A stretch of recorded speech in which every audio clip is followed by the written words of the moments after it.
Muy buen día, mi nombre es Luis Valencia, soy gerente de consultoría laboral de EY Perú.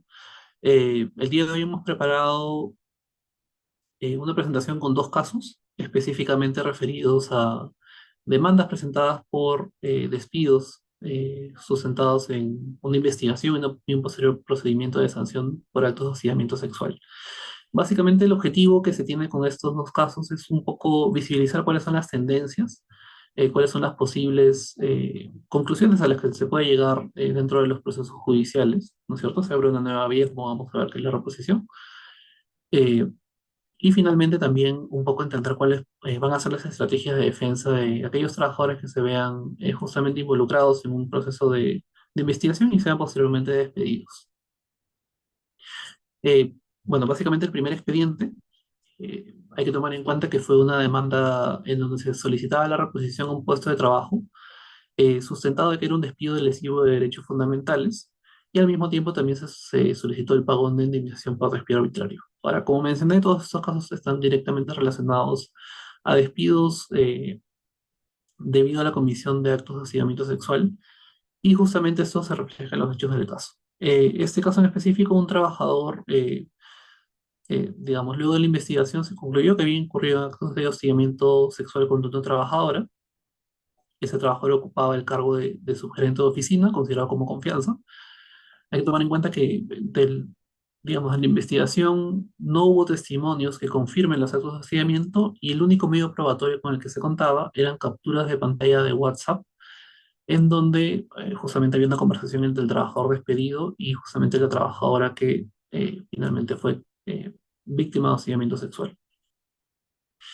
¿Qué decía la captura de pantalla? Básicamente, esa era la conversación en donde, digamos, este trabajador, que era el jefe, le solicitaba imágenes a efectos de que pueda darle el visto bueno cuando se prueba un uniforme de trabajo.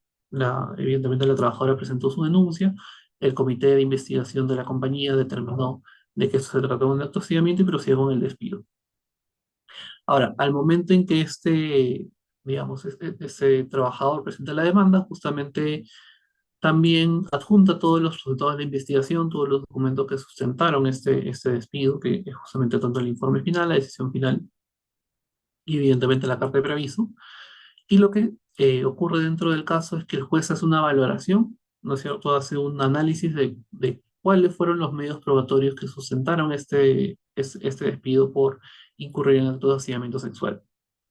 En el fundamento 30 de la sentencia de la Sala Laboral Permanente de Huancayo, lo que concluye es que estos dos únicos medios probatorios, ¿no es cierto? Que en realidad se refiere a dos, pero en realidad es una única conversación, no acreditan de manera fehaciente que la conducta atribuida al accionante sea hostigamiento sexual. En otras palabras, lo que el juez concluye es de que estas dos capturas de pantalla, esta única conversación, no era suficiente para acreditar que están frente a actos de hostigamiento sexual porque a criterio del juzgado, digamos, la conversación no reunió los requisitos necesarios para que se confirme un acto de hostigamiento.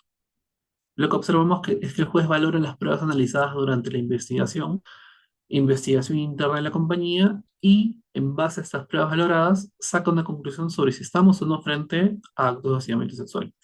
Evidentemente estamos frente justamente a parte de la función jurisdiccional, la cual es justamente entrar a analizar cuáles fueron las pruebas, cuál es la conclusión del procedimiento a efectos de determinar si estamos frente a una investigación idónea o si, a criterio del juez, la investigación no ha sido idónea y no se logra confirmar acto de hostigamiento sexual.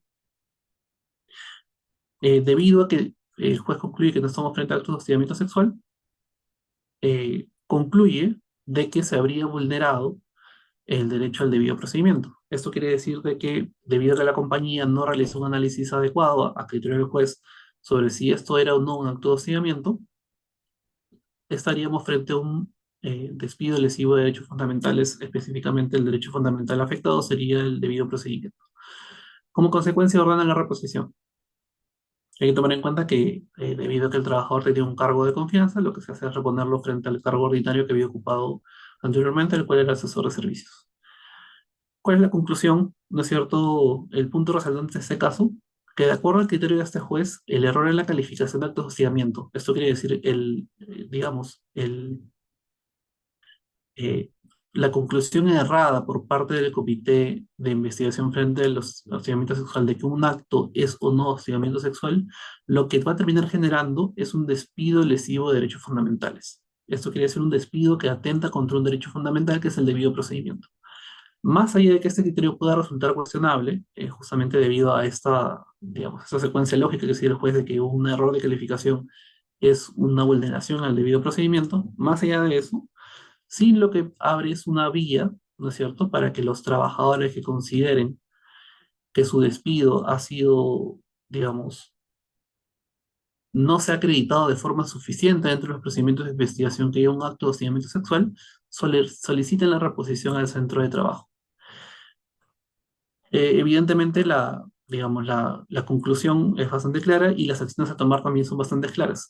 Muchos de los casos de hostigamiento sexual se conocen que, digamos, tienen pruebas únicas, hay pocos testimonios, eso justamente por la forma en cómo por lo general se configuran esos actos, o tienen valoraciones con pruebas bastante restringidas, ¿no? Entonces, acá lo que hay que tomar en cuenta es que siempre es importante hacer una valoración y una adecuada análisis de los medios probatorios y una adecuada sustentación al interior de los procedimientos, justamente a efectos de evitar que exista un cuestionamiento de que, digamos, estos errores en la valoración o errores en la calificación puedan ser considerados como lesivos de derechos fundamentales, debido a que justamente eso es lo que va a justificar una reposición al centro de trabajo. Y quiere decir de que justamente la forma en cómo se puede enfrentar directamente esta tendencia jurisprudencial, ¿no es cierto? Este tipo de pronunciamientos es hacer un reforzamiento adecuado de lo que son las investigaciones y siempre tomar en cuenta que cuando estamos frente a pruebas únicas, no solo es la valoración de la prueba, sino también elementos adicionales como indiciarios o los mismos criterios de valoración de pruebas a efectos de reforzar la investigación. Como segundo caso, como segunda tendencia que venimos a presentar, justamente se aleja un poco de lo que es los clásicos cuestionamientos sobre si hubo o no hostigamiento y se un poco centra en justamente una estrategia de defensa de los trabajadores de cuestionar en sí lo que es la formalidad del procedimiento y no tanto el resultado del procedimiento. Como datos del caso, digamos, nuevamente estamos frente a una demanda de reposición con una protección accesoria de indemnización. Esto quiere decir que cubre todas las posibles formas de reparación de justamente un despido inadecuado. Y como particularidad de este caso, básicamente el trabajador no cuestiona que haya habido actos de hostigamiento o no. El trabajador no ingresa a sobre si sus acciones deben ser consideradas o no como un acto de hostigamiento. Lo que, digamos, el ex trabajador cuestiona es de que el proceso, el procedimiento de investigación a través del cual se determina que hubo un acto de hostigamiento, no cumplió con las formalidades de ley o fue, digamos, tuvo ciertas características que afectaron justamente sus derechos fundamentales. Entonces, estamos frente a una estrategia de defensa que no va hacia, digamos, el análisis de fondo del asunto, que es el acto no hostigamiento, sino al análisis de forma, sobre si el procedimiento cumple o no con las formalidades y obligaciones establecidas en la norma. Un poco para contextualizar cuál fue digamos, los pronunciamientos relevantes de este caso.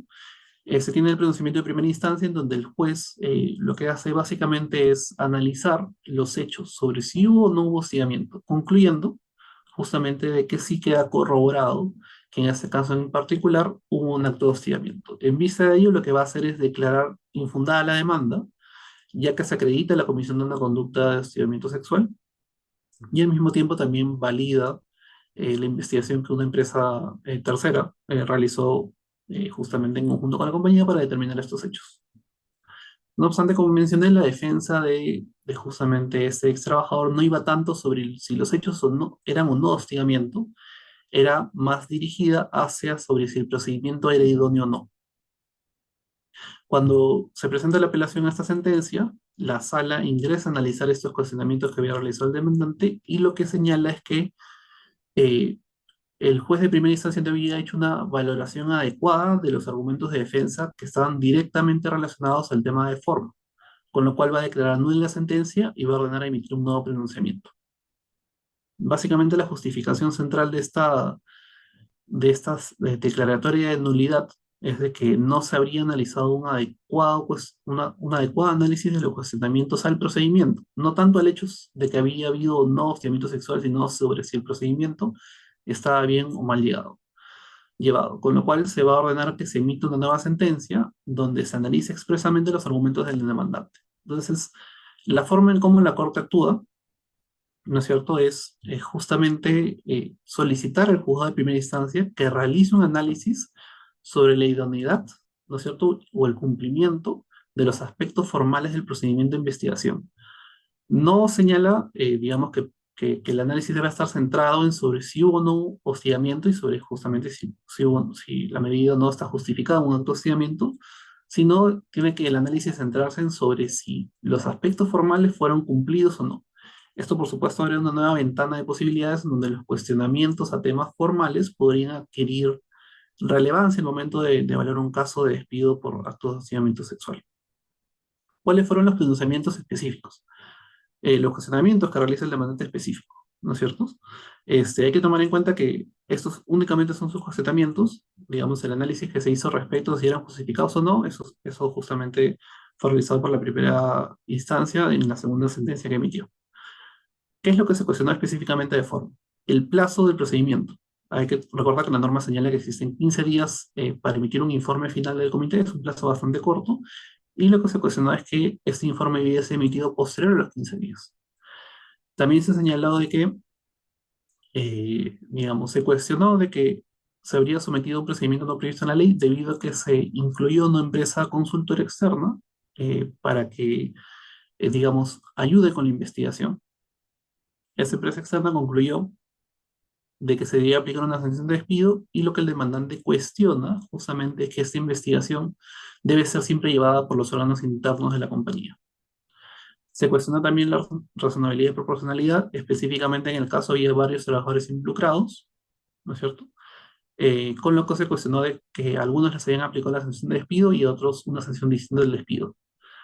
Se cuestionó el derecho de, digamos, se cuestionó aspectos relacionados al derecho de defensa, debido a que la compañía le solicitó que firme una autorización y compromiso para la participación en la reunión, ante la cual el trabajador, digamos, se negó a firmar este documento y consideró que exigirle la firma de este documento era justamente una, digamos, una vulneración al aspecto formal del procedimiento. Y finalmente se cuestionó la imparcialidad, y señalando de que personas que conforman el comité no podían formar parte del órgano sancionador. Hay que tomar en cuenta, por supuesto, que el área de recursos humanos está tanto involucrada en el comité a través de un representante, como también al ser el órgano que aplica la sanción, con lo cual siempre va a haber, digamos, una participación en ambas etapas. Finalmente, estos fueron los cuestionamientos. Esto un poco indica cuáles son, digamos, la estrategia de defensa del demandante que justamente apunta a invalidar la sanción de despido, justificándose en que la compañía habría vulnerado ciertos aspectos formales. Hay que tomar en cuenta que en la conclusión de este proceso judicial, justamente se emitió una segunda sentencia de primera instancia en donde se confirmó, ¿no es cierto?, de que se había cumplido el procedimiento y se confirmó de que había actos de seguimiento, con lo cual se declaró infundada la demanda. Pese a ello, sí nos queda como justamente como lección de este tipo de casos, que la estrategia de defensa de los trabajadores no va a estar centrada solo en temas de fondo, sino también va a ser, o puede estar centrada en temas de forma, con lo cual cumplir los plazos, garantías y justamente etapas del procedimiento resulta también bastante importante a efectos de tener un despido que justamente se sustente tanto en el análisis del caso en sí mismo como en el cumplimiento del procedimiento establecido por la norma. Y bueno, eso es lo que le queríamos compartir el día de hoy y les agradezco mucho por la atención.